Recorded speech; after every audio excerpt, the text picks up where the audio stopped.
Hello प्यारे बच्चों, कैसे हैं आप सभी लोग। आशा करते हैं अच्छे होंगे और एंजॉय कर रहे होंगे और अपनी पढ़ाई भी कर रहे होंगे। बच्चों, एक बार फिर से आप सभी का स्वागत है मेरे YouTube channel Amit Gupta classes में। और आज हम डिस्कस करने वाले हैं कुछ और इम्पोर्टेंट क्वेश्चन जो आपका रिलेटेड है चैप्टर 6 ट्रायंगल क्लास 10।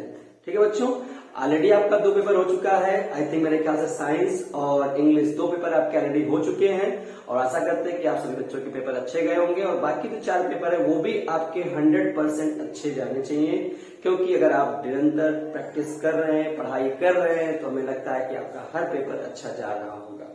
ठीक है, चलिए आप लोगों को बेस्ट ऑफ लक अभी से अपकमिंग एग्जाम के लिए, जो कि आपका 13 मार्च को भी होने वाला है। मेरे ख्याल से इंफॉर्मेशन प्रैक्टिसेस कंप्यूटर का पेपर होगा, तो उसके लिए बेस्ट ऑफ लक। और आज जो बात करने वाले हैं इस वीडियो में, आज हम कुछ ट्रायंगल के मोस्ट इंपोर्टेंट क्वेश्चंस को लेकर डिस्कस करेंगे। बच्चों, अगर जब भी आपको मौका मिले तो आपको हमेशा हर सब्जेक्ट की थोड़ी टाइम निकाल के हर सब्जेक्ट की प्रैक्टिस निरंतर करती रहनी चाहिए, क्योंकि जब कंसिस्टेंसी बनी रहेगी तो आपको हर सब्जेक्ट में इंटरेस्ट रहेगा और आप जब भी पढ़ोगे वो इंटरेस्टफुल रहेगा और आप अच्छे तरीके से उसको पढ़ सकते हो। थोड़ा सा अगर आप डिसबैलेंस होते हो, थोड़ा सा आप उस सब्जेक्ट को छोड़ते हो, तो कहीं ना कहीं दोबारा पढ़ने में, उसको रिकवर करने में टाइम लग जाता है। तो आप कंसिस्टेंसी के साथ पढ़ाई जरूर करते रहे। जिस पेपर का ज्यादा फोकस करना है, जो पेपर जल्दी आने वाले हैं, उस पर ज्यादा समय देना है और जब भी समय बचे उस पर अगले वाले जिसका सब्जेक्ट आपको टफ लगता है उस पर भी आपको प्रैक्टिस करनी है। ठीक है, तो ये छोटी छोटी बातों को आप ध्यान में रखें, आपका रिजल्ट हमेशा बेटर रहेगा और अच्छा ही रहेगा, ऐसा मैं मानता हूं। ठीक है, चलिए आज हम डिस्कस करने वाले एक और क्वेश्चंस की। इसमें ये पार्ट 2 वीडियो है चैप्टर का, इस ट्रायंगल का, क्योंकि इससे रिलेटेड मैंने एक पार्ट 1 जो वीडियो बनाया था उसमें बहुत सारे इंपॉर्टेंट क्वेश्चंस लिए थे जो आपके लिए काफी हेल्पफुल होगा अगर आपने देखा होगा तो। और आने वाले समय में जो भी पेपर में आपका देखेंगे तो हो सकता है कि उस तरह के क्वेश्चन आपको उस पेपर में देखने को मिल जाए। चलिए अब बात करते हैं इस क्वेश्चन पे। ऐसा क्वेश्चन शायद अभी तक आप लोगों ने लगाया होगा, क्योंकि ये सारे क्वेश्चन आपके रेफरेंस बुक में मिल सकते हैं या एनसीईआरटी एग्जाम्पल में मिलेंगे। एनसीईआरटी कोर्स बुक में कहीं ना कहीं ये क्वेश्चन नहीं होगा। ठीक है, तो इस तरह के क्वेश्चन कैसे लगाओगे, कैसे सॉल्व, कैसे इसको प्रैक्टिस करोगे, इस पर आपको डिस्कस करना है। और ये क्वेश्चन मैंने इसको मोस्ट इंपोर्टेंट इसलिए माना है क्योंकि जो सीबीएसई बोर्ड है वो हमेशा क्वेश्चंस को चेंज करता रहता है, थोड़ा सा क्वेश्चंस को बदलता रहता है, ताकि आपकी स्किल भी इंप्रूव हो और आप क्वेश्चंस को कितनी डीपली आपने कॉन्सेप्ट पढ़ा है, उस पर कैसे आप इंप्रूवमेंट कर सकते हो, इस पर भी उसका फोकस रहता है। ठीक है बच्चों, तो चलिए ये क्वेश्चन है, इसमें आपको दिख रहा होगा कि in figure OB is perpendicular bisector of the line segment D. यानी कोई ओबी एक लाइन है जो परपेंडिकुलर बाइसेक्टर है डी पर परपेंडिकुलर बाइसेक्टर। अच्छा, परपेंडिकुलर बाइसेक्टर क्या होता है? कोई भी लाइन ठीक है, उस पर कोई दूसरी लाइन इस प्रकार गिरे कि वो 90 बनाते हुए गिरे और इस लाइन को 2 इक्वल पार्ट में डिवाइड करे, तो ये लाइन जो होगी वो क्या कहलाएगी? Perpendicular bisector. इसीलिए यहाँ पर ओबी क्या कर रहा है? इस डी को 2 इक्वल पार्ट में डिवाइड कर रहा है, इसलिए ओबी यहाँ पर क्या बोला गया है? परपेंडिकुलर बाइसेक्टर बोला गया। इतनी बात समझ में आ गई? और सुनिए, कह रहा है एफ ए परपेंडिकुलर ओबी, और एफ ए जो है वो ओबी पर परपेंडिकुलर है। मतलब परपेंडिकुलर क्या होता है? यहां पर भी लाइन गिर सकती है 90 बनाते हुए, तो ये परपेंडिकुलर है, लेकिन परपेंडिकुलर बाइसेक्टर नहीं है। ठीक है, तो एफ ए क्या है? ओबी पर केवल परपेंडिकुलर है। क्लियर है इतनी बात? चलिए आगे बढ़ते हैं। इसमें क्या कहा गया है? F E intersect O B at point C. F E कोई लाइन सेगमेंट है जो ओबी को सी पॉइंट पर इंटरसेक्ट कर रहा है, तो हमें प्रूव करना है 1/OA plus 1/OB is equal to 2/OC। इस चीज को हमें प्रूव करना है। अभी आप देख रहे हो कैसे कैसे प्रूव करें, इसको क्या समझे, कैसे कौन सा ट्रायंगल ने कंफ्यूज हो गए, लेकिन आप इसकी 1-2 बार प्रैक्टिस कर लोगे तो आपको लगेगा कि ये क्वेश्चन तो बड़ा इजी था और 4 से 5 मार्क्स अगर आता है तो आराम से इस क्वेश्चन को आसानी से करके इसका मार्क्स ले सकते हैं। ठीक है, चलिए तो आपको 2 ट्रायंगल कौन सा लेना है? 2 ट्रायंगल मैं ले रहा हूं, उसको ध्यान से सुनिएगा। 2 ट्रायंगल लेना है AOF और इसी के साथ एक और ट्रायंगल लेना है BOD। तो लीजिए 2 ट्रायंगल, मैंने 2 ट्रायंगल लिया है। नाउ पहले यहाँ पर गिवन क्या था हमारे पास? OB is perpendicular bisector of D, तो यहां लिख देंगे DE BD is equal to BE। क्यों? सिंस OB इज परपेंडिकुलर, यहां एक चीज लिख लीजिएगा आप लोग, ठीक है, परपेंडिकुलर बाइसेक्टर ऑफ DE, इसलिए यहां पर ये 2 पार्ट में इक्वली डिवाइड हो जाएगा। B D is equal to B. ठीक है, अब दो ट्राइंगल कौन सा मैंने बोला था, नाउ इन ट्राइंगल, कौन सा triangle, A O F and triangle दूसरा कौन सा था मैंने, बी ओ डी। तो ट्राइंगल बी ओ डी, आपने दो ट्राइंगल लिख दिया। अब इसमें आपको दो एंगल ढूंढने हैं जो दोनों में मिल जाए। तो एक तो आपको डायरेक्ट दिख रहा होगा 90 यहां भी 90 यहां भी। ठीक है, तो क्या लिखोगे, आपको यहां लिखना है angle O A F is equal to angle O B D is equal to 90। इतनी बात समझ में आ गई। ठीक है, अब सुनिए एक और एंगल, इसमें आपको लग नहीं रहा है कोई एंगल कॉमन है, देखो जरा, ए ओ एफ ओ एंगल इसमें भी है और बी ओ डी में भी एंगल ओ है, तो ये कॉमन हो गया, तो इसको भी लिख लीजिए। क्या लिखोगे, angle A O F equal to angle B O D, क्या हो गया, ये कॉमन हो गया। क्लियर हो गई बात। तो आपको याद होगा मैंने बताया था कि ट्रिपल ए क्राइटेरिया को ही डबल ए क्राइटेरिया कहते हैं। तो डबल ए क्राइटेरिया से ये क्या हो गया, दोनों ट्राइंगल सिमिलर प्रूफ हो जाएगा। तो देयरफॉर ट्राइंगल, क्या ध्यान सुनिएगा, इस तरफ ट्राइंगल मैं लिख रहा हूं ए ओ एफ सिमिलर हो गया ट्रायंगल। अब दूसरा ट्रायंगल आपको बनाना है, तो मैंने ट्रायंगल बनाना भी फॉर्मेट बनाया था, कैसे बनाते हैं देखिए। एंगल ए किसके इक्वल था, एंगल बी के साथ। तो एंगल ए यहां पर फर्स्ट लेटर है, तो यहां पर बी भी फर्स्ट लेटर होगा। इतनी बात समझ आ गई। ओ यहां पर भी है, ओ यहां पर भी, तो ओ बीच में है तो ओ बीच में होगा और लास्ट में क्या आएगा, डी। और ये किससे प्रूफ हुआ, ए सिमिलैरिटी से, सिमिलैरिटी। ठीक है, तो डबल ए क्राइटेरिया से मैंने क्या कर दिया, इसको सिमिलर प्रूफ कर दिया। अब सुनिए, जब सिमिलर प्रूफ हो जाते हैं दो ट्रायंगल्स, तो उनके जो साइड्स होते हैं, करेस्पॉन्डिंग साइड्स जो होते हैं, उनके जो करेस्पॉन्डिंग साइड का रेशियो होता है वो इक्वल प्रोपोर्शन में होता है। इतनी बात आपको ध्यान में रखनी है। तो चेक करो जरा, मैंने क्या लिखा, ओ ए इस ट्रायंगल में है, तो ओ ए, तो ओ ए फर्स्ट और सेकेंड लेटर, तो यहां क्या होगा, बी ओ यानी O B is equal to, अब क्या ले रहे हैं हम, एफ ए, ठीक है, यानी ए एफ, तो ए एफ फर्स्ट और थर्ड लेटर लिया, तो यहां फर्स्ट लेटर क्या है, बी डी। ठीक है, इतनी बात समझ में आपको आ गई। तो ये आपका हो गया इक्वेशन नंबर फर्स्ट। और किससे आया है, बाई सीपीएसटी। किससे बच्चों, CPST, corresponding parts of similar triangle. इतनी बात समझ में आ गई, क्लियर है। अब सुनिए, यहां ध्यान दीजिए कि बीडी किसके इक्वल था, बी। तो यहां जहां बीडी है वहां मैं बी लिख दूं, कोई दिक्कत तो नहीं है। ठीक है, मैं क्यों कर रहा हूं अभी आपको समझ में आ जाएगा। तो यहां मैं लिख सकता हूं or O A upon O B is equal to A F upon B E. ठीक है, सिंस, यहां लिख दीजिएगा, since B E is equal to B D. ठीक है, इसलिए मैंने यहां पर लिख दिया। ठीक है, इसको इक्वेशन फर्स्ट मानिए, इसको ऐसा कर दीजिए। क्लियर है। अब दूसरे ट्रायंगल पे आ जाइए। अगला ट्रायंगल क्या लोगे, अगला ट्रायंगल देखते हैं। अगले ट्रायंगल की अगर हम बात करें तो कौन सा ट्रायंगल हम लेने वाले हैं, ध्यान से देखिएगा। मैं लेने वाला हूं ए एफ सी। क्या ट्रायंगल लेने वाला हूं, ए एफ सी। तो now in triangle A F C and triangle अगला कौन सा लोगे, बी सी ई, ये भी ट्रायंगल ले लो। और ध्यान रखिएगा, इस ट्रायंगल में ले रहा हूं तो इसमें क्या मिल रहा है, सबसे पहले तो एक ध्यान रखिए, इसमें क्या मिल रहा है, ये वाला एंगल 90, और इसमें कौन सा 90 मिलेगा, ये वाला एंगल। तो यहां से आ जाएगा angle F A C is equal to angle C B E is equal to 90।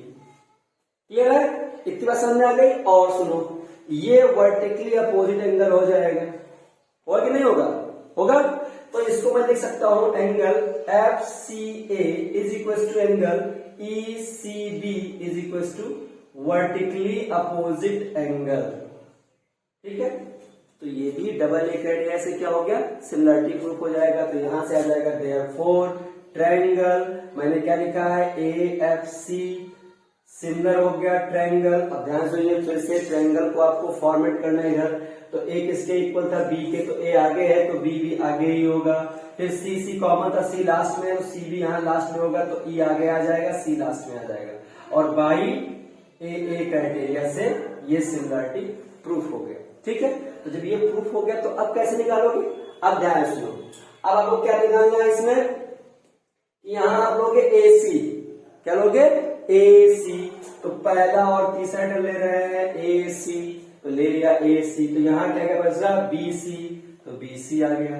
अब इक्वल टू यहां से क्या मिलेगा, AC जब ले लिया तो हम ले रहे हैं AF, तो AF ले लिया, तो AF ले लिया तो क्या मिलेगा आपको BE, तो BE मिल गया। यहां से क्या आया बाई CPST। अच्छा मैं इसको ऐसा क्यों ST, ऐसा मैंने क्यों बनाया, ध्यान सुनिएगा, ऐसा मैंने इसलिए बनाया क्योंकि आप तो साइड ये भी ले सकते थे, FC ले सकते थे, तो यहाँ आता BCE, लेकिन इसकी जरूरत नहीं, हम थोड़ा सा इसमें कुछ कॉमन ढूंढने की कोशिश कर रहे हैं, तो हमने क्या लिया FA अपॉन BE। क्यों लिया, क्योंकि यहाँ पर भी AF अपॉन BE दे रखा है, तो अभी हम इक्वल दिखा करके इसको कुछ ना कुछ हम बनाएंगे तो एक और रिलेशन इसमें से निकलेगा, ऐसा इसलिए करने पे लिया गया। ठीक है, तो आप इस क्वेश्चन को अच्छे से प्रैक्टिस कर लीजिएगा, 4 मार्क्स का क्वेश्चन है और बहुत ही प्यारा क्वेश्चन है। ठीक है, चलिए, तो यहां से ये क्वेश्चन नंबर 2 मिल गया। ठीक है, अब जरा फर्स्ट और सेकंड क्वेश्चन को कंपेयर कराएंगे, फर्स्ट इक्वेशन और सेकंड इक्वेशन को कंपेयर करा तो A अपॉन B है, तो दोनों में इक्वल, तो ये दोनों भी क्या हो जाएंगे आपके, इक्वल हो जाएंगे। तो from equation first and second यहां से आ जाएगा AC upon BC is equal to OA upon OB। Clear हो गई बात, OA अपॉन OB। अब हमें कुछ दिमाग लगाना है कि इस AC और BC को हम इस तरह चेंज करें, इस सारे में आपको OA, OB और OC में कन्वर्ट हो जाए। तो चेक करो, मैं AC को कैसे लिख सकता हूं, क्या मैं AC को मैं लिख सकता हूं OC में से अगर मैं OA घटा दूं, OC में से अगर मैं OA घटा दूं तो AC मिल जाएगा, बिल्कुल, तो OC माइनस OA कर सकता हूं। ठीक है, फिर समझिए, अगर मैं AC लाना चाहता हूं, ये लेंथ यहां से यहां तक चाहिए मुझे, तो क्या करना पड़ेगा मुझे इस पूरे लेंथ में से इतने लेंथ को क्या करना पड़ेगा, माइनस करना पड़ेगा, तभी आपका AC आएगा। I hope you are clearly understand. ठीक है, चलिए, ये तो हमारी बात हो गई इसके लिए। और सुनिए, अब क्या करेंगे, अब मैं OB को ऐसा चेंज, BC को ऐसा चेंज करेंगे, हमें कुछ मिल जाए, तो BC चेंज करने के लिए क्या करोगे, तो BC लाने के लिए आपको ये BC लाना है, ये BC हमको उल्टा करना है, तो इस BC को करने के लिए क्या करना पड़ेगा, OB में से अगर मैं OC निकाल दूं, चेक करो, अगर मैं इस पूरे लेंथ में से यहां तक के लेंथ में से अगर ये पूरा लेंथ निकाल दूं तो इतना लेंथ बचेगा, और ये क्या है, BC तो है, तो इस तरह कर सकते हैं। तो BC को मैं लिख सकता हूं OB माइनस क्या, OC is equal to OA upon OB। इतनी बात समझ में आ गई बच्चों, क्लियर है। देखिए, ये क्वेश्चन को समझना बहुत इंपॉर्टेंट था, इसीलिए मैंने इस क्वेश्चन को आपको डीपली समझाया है कि हर एक स्टेप आपको क्लियरली पता हो जाए कैसे कैसे क्या क्या करना है। क्योंकि अगर ये क्वेश्चन अगर आपका आता है, अगर आप इसको छोड़ के आते हो, तो कहीं ना कहीं आपका ट्रायंगल चैप्टर आपने जो पढ़ा है वो कहीं ना कहीं वेस्ट हो जाएगा। क्यों, क्योंकि इतना इजी क्वेश्चन है, खाली आपको ट्रायंगल पता कर लेने हैं, ट्रायंगल पता करने के बाद 1-2 लाइन आपको याद रखनी है, और उस तरह का क्वेश्चन आता है तो आप आसानी से इसको प्रूव कर सकते हैं। ठीक है, तो आपको छोड़ना नहीं है, इसलिए मैंने इस क्वेश्चन को आपको दिखाया कैसे करते हैं। तो ये हो गया। अब अगर करेंगे क्रॉस मल्टीप्लाई करना है आपको, तो ध्यान देखिए, क्रॉस मल्टीप्लाई कीजिए, मैं थोड़ा सा लाइन यहां से और कर लूं।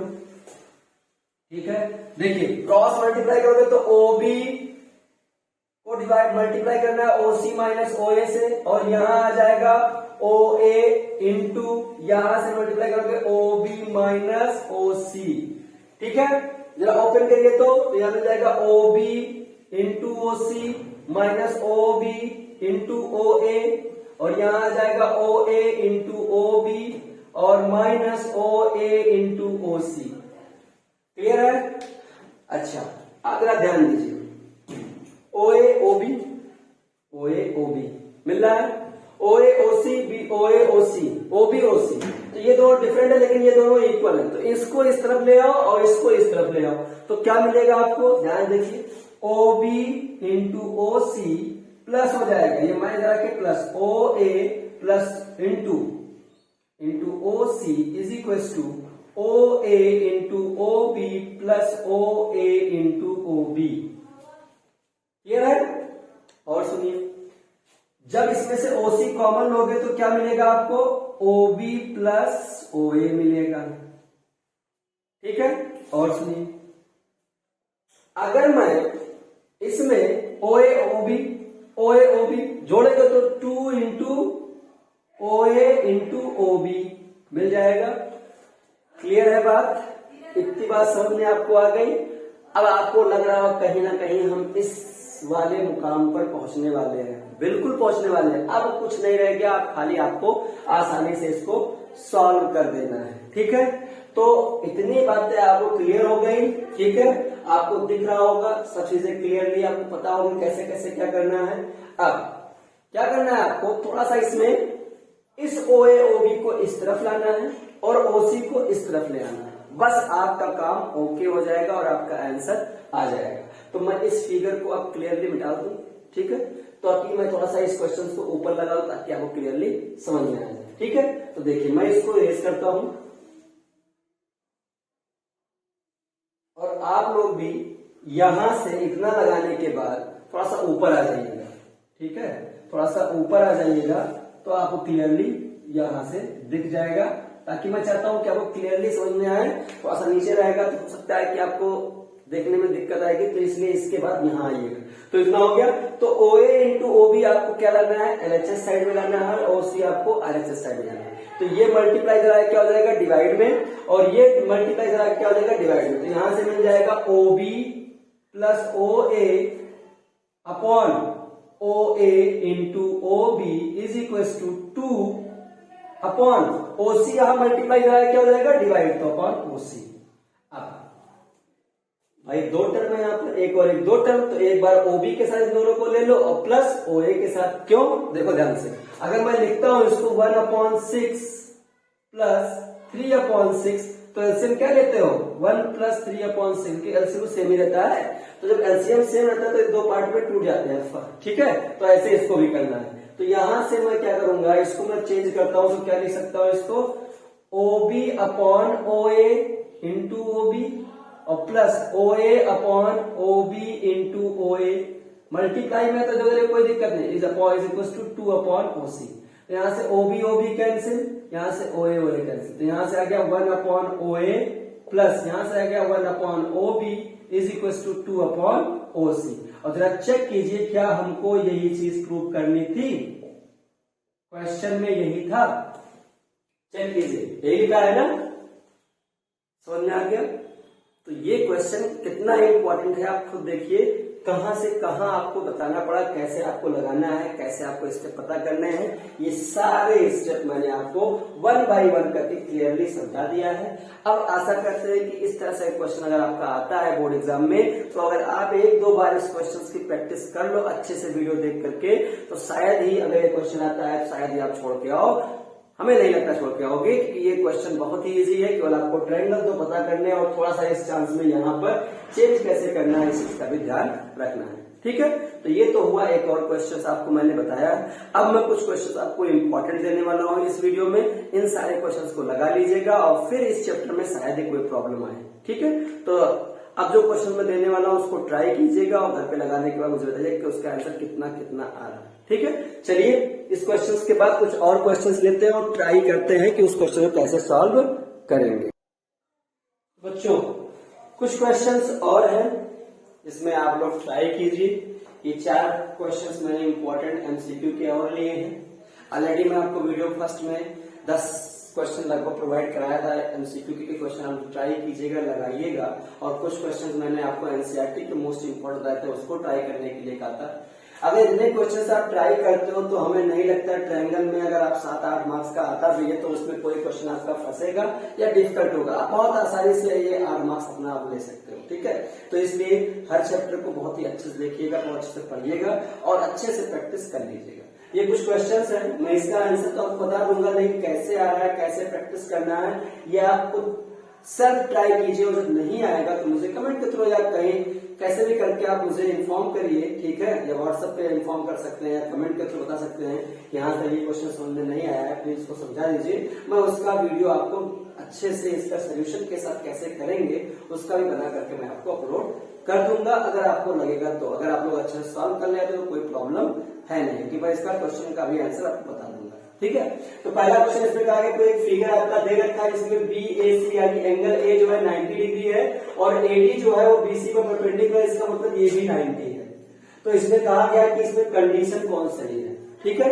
तो कैसे चेक करोगे, कैसे बताओगे कंडीशन कौन सा सही है कौन सा नहीं सही है, ठीक है। तो क्या करना है आपको, छोटा ट्रायंगल और बड़ा ट्रायंगल लेना है। एक ट्रायंगल आपको लेना है ADB और एक ट्रायंगल लेना है BAC, ठीक है। इन दोनों ट्रायंगल को लेकर के आप सिमिलर दिखा दो और सिमिलर दिखाने के बाद आप इसके रेशियोज को आप निकालोगे। जब उसको इक्वली प्रोपोर्शनल में डालोगे, रेशियोज का प्रोपोर्शनल इक्वल करोगे, तो वहां से आपको एक ऑप्शन देखने को मिलेगा जो कि आपको बहुत ही आसानी से वो क्वेश्चन आपका दिख जाएगा, ठीक है। तो आपको इसका आंसर क्या देना है आप डिसाइड करो। एक क्वेश्चन हालांकि इम्प्रूवमेंट भी है, आपके एनसीईआरटी बुक में भी दिया गया था कैसे प्रूव करना था। मैं इसका आंसर बताता हूँ। इसका आंसर जो होगा वो ऑप्शन सी होगा और इसका आंसर ऑप्शन सी करेक्ट है, ठीक है। कैसे करेक्ट है ये आप लोग मुझे कमेंट के थ्रू बताएंगे, ठीक है। The length of diagonals of rhombus 16 cm and 12 cm. Rhombus के दो डायगोनल्स दिए गए हैं, दो डायगोनल्स दिए गए हैं रोम्बस के, ठीक है। ये रोम्बस है, रोम्बस के डायगोनल्स अनइक्वल होते हैं। तो एक दिया गया है 16 यहां से यहां तक, एक दिया गया है 12 यहां से यहां तक। तो दो डायगोनल्स के लेंथ दिए गए हैं। Length of the side of the rhombus, तो रोम्बस के साइड का लेंथ बताना है कि इसके साइड ये सब साइड क्या होंगे। तो रोम्बस का डिफिनेशन आपको पता हो, क्लास 5 में पढ़ा होगा, तो आप आसानी से निकाल सकते हो। क्या होता है रोम्बस का डिफिनेशन, बताइए। नहीं पता होगा, ठीक है। पता होगा तो बहुत अच्छी बात है, नहीं पता ध्यान रखिए कि रोम्बस जो होता है उसके ऑल साइड्स इक्वल होते हैं। Diagonal bisect is 90 degree but not equal, ठीक है। और इसके अपोजिट एंगल्स क्या होते हैं, इक्वल। तो अपोजिट एंगल से मतलब नहीं है, इसका डायगोनल जो होता है वो 90 पे बाइसेक्ट करता है। तो बाइसेक्ट करता है तो पूरा 12 है, तो ये कितना हो जाएगा, आधा। ये भी 6 हो जाएगा और ये भी 6 हो जाएगा। ये पूरा आपका 16 है, तो ये यहां से यहां तक 8 और यहां से यहां तक ये भी 8। तो बस ये ट्रायंगल कोई एक लेकर के ये साइड निकल जाएगा, किससे, बाई पीटी थ्योरम से। तो कितना आ जाएगा, 8 का स्क्वायर 6 का स्क्वायर 64 36 100 और 100 का अंडर रूट क्या होता है 10। तो ऑप्शन इसका क्या होगा सही, ऑप्शन बी इज राइट, यानी 10 इसका आंसर आएगा। क्लियर है, चलिए नेक्स्ट क्वेश्चन पे।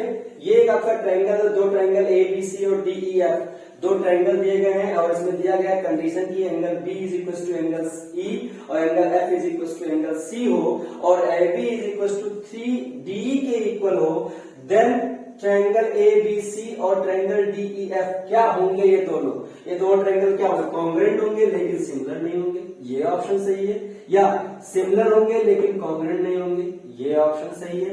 या नाइदर कॉन्ग्रुएंट नॉर सिमिलर, ना ही कॉन्ग्रुएंट होंगे ना ही सिमिलर होंगे, ये ऑप्शन सही है। या ऑप्शन डी, कॉन्ग्रुएंट के साथ साथ सिमिलर होंगे। क्या करोगे इसको, सिमिलरिटी में क्या होती है, कॉन्ग्रुएंसी में क्या होता है, अच्छे से पढ़े होगे तो आसानी से इसको कर लोगे। देखते हैं इसका आंसर बता दोगे। इसका आंसर क्या होगा, similar but not congruent. Option B इसका भी राइट आंसर है। और क्यों है कमेंट के थ्रू मुझे बताइएगा, ठीक है। अगला question, in figure two line segment AC and BD, two line segment intersect at point P, intersect at point P पर इंटरसेक्ट कर रहे हैं such that PA is equal to 6, PB is equal to 3, PC is equal to 2.5 और PD is equal to 5 centimetre. Angle APB is equal to 50 degree, CDP is equal to 30 degree. Find the angle PBA, ये angle पता करना है कि ये angle कितना होगा। Option दिए गए हैं 50, 30, 60 या 100। बताइए क्या आंसर सही है, 50, 30, 60 या 100। कैसे करोगे, सिमिलरिटी से भाई। इस ट्रायंगल को इस ट्रायंगल को सिमिलर प्रूव कर दो, आपका सिमिलर प्रूव हो जाएगा। तो एंगल जानते हो इक्वल होते हैं, तो एंगल आसानी से आपका निकल जाएगा, ठीक है। वैसे ये बता दूं मैं कितना एंगल आएगा, इसका आंसर 100 सही है, 100 डिग्री इसका आंसर आएगा। क्यों आएगा, वैसे ही पता कर लो। ये 50 तो ये कितना 50, ठीक है। और 50 हो गया, तीनों एंगल का सम कितना होता है 180, तो 50 से 80 तो ये कितना 100। और जब इसको सिमिलर प्रूव करोगे तो ये करस्पॉन्डिंग एंगल्स के इक्वल आ जाएगा, इसलिए एंगल भी कितना होगा 100 डिग्री होगा। इतनी बात समझ में आ गई, क्लियर है, चलिए कुछ और क्वेश्चंस लेते हैं और उस पर ट्राई करते हैं, और कुछ शॉर्ट क्वेश्चन है और कुछ लॉन्ग क्वेश्चन है, तो घर पे ट्राई आप लोग कर लीजिएगा, ठीक है। चलिए बच्चों कुछ क्वेश्चंस और हैं, ठीक है, आप देख रहे होंगे। इसमें 3 क्वेश्चंस जो है वो आपको दिख रहे हैं, जो आपके शॉर्ट और लॉन्ग में क्वेश्चंस पूछे जाएंगे, इसलिए मैंने इसको 3 क्वेश्चंस और लिए हैं। और इस तरीके से इस ट्रायंगल चैप्टर में जो भी इंपॉर्टेंट क्वेश्चंस थे मैंने उसको 2 पार्ट में बना करके आपके पास दे दिया है आप लोगों को। और आप लोग अब एग्जाम होने से पहले, जब आपका मार्क का एग्जाम होगा उसके 4-5 दिन पहले एक आपका गैप हुआ है, ठीक है। और अभी भी जब भी समय मिलेगा उसको डेली आप प्रैक्टिस करिएगा, ठीक है।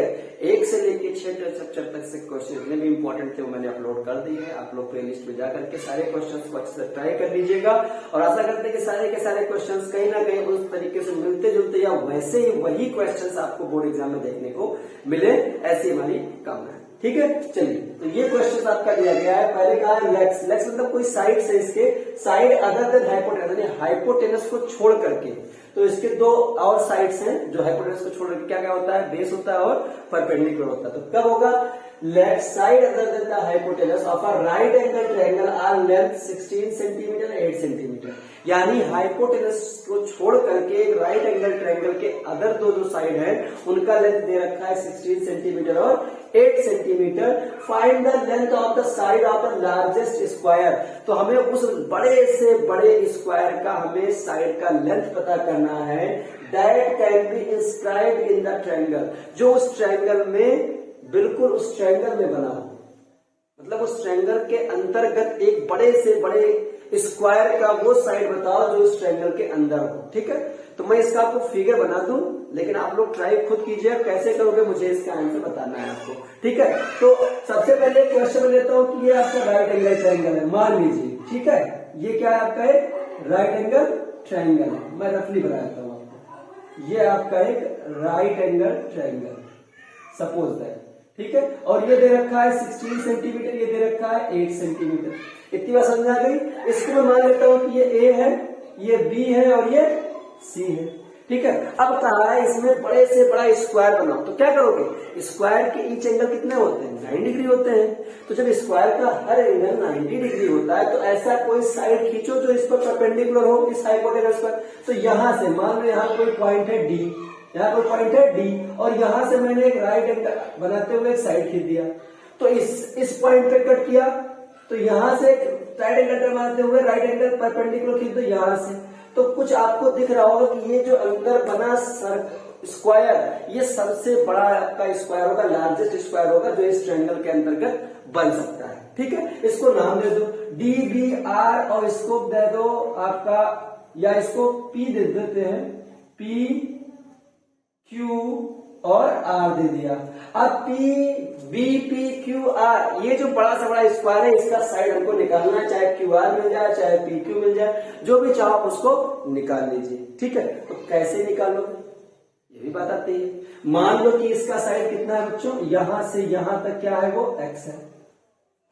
क्या है ये, एक्स है। इतनी बात समझ में तो आ रही होगी ना। ये मान लिया कि ये क्या है, एक्स है। तो ये एक्स है तो पूरा 16 था, तो यहां से यहां तक कितना होगा, 16 माइनस एक्स। क्लियर है, इतनी बात समझ में आ गई होगी, ठीक है। तो ये जब आपका आ जाएगा तो क्या करोगे आप ट्रायंगल लोगे ए क्यू आर, और एक ट्रायंगल लोगे ए बी सी, और दोनों ट्रायंगल को लेकर के आप सिमिलर प्रूव कर दोगे, रेशियोज का प्रोपोर्शनल दिखाओगे, वहां से एक्स की वैल्यू आ जाएगी, और मुझे कमेंट के थ्रू बताएगा इसका आंसर क्या आया है, मैं आपको इसका आंसर जरूर बताऊंगा, ठीक है। चलिए अगला, ये तो सबको आपको इतना इजी क्वेश्चन, इससे ज्यादा मैंने इस क्वेश्चन को भी नहीं सकता। तो आ गया the value of x which D parallel to A B. D क्या है, ए बी के पैरेलल है। जब 2 लाइन किसी एक लाइन कोई थर्ड साइड के पैरेलल होती है तो उस पर बीपीटी लग जाता है, बेसिक प्रोपोर्शनलिटी थ्योरम या थेवेनिन थ्योरम लगा करके इसके रेशियोज को इक्वल करके एक्स की वैल्यू निकाल सकते हो। बहुत आसानी से इसका आंसर आ जाएगा। कमेंट में थ्रू बताइएगा इसका आंसर क्या आएगा। अगला, ये भी वही चीज है कि if triangle A B if side A B parallel to D C, A B parallel है डीसी के, और A C and P Q intersect at point O, A C और पी क्यू एक दूसरे को ओ पे इंटरसेक्ट कर रहे हैं, तो बताओ prove that O A into C Q, O A into C Q जो होगा वो O C into A P के इक्वल होगा। O A into C Q CQ जो होगा वो OC इंटू OP के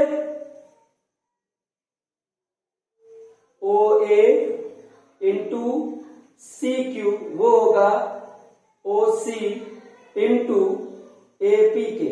ठीक है, तो ये प्रूव करना है हमको। कैसे प्रूव करोगे इसको?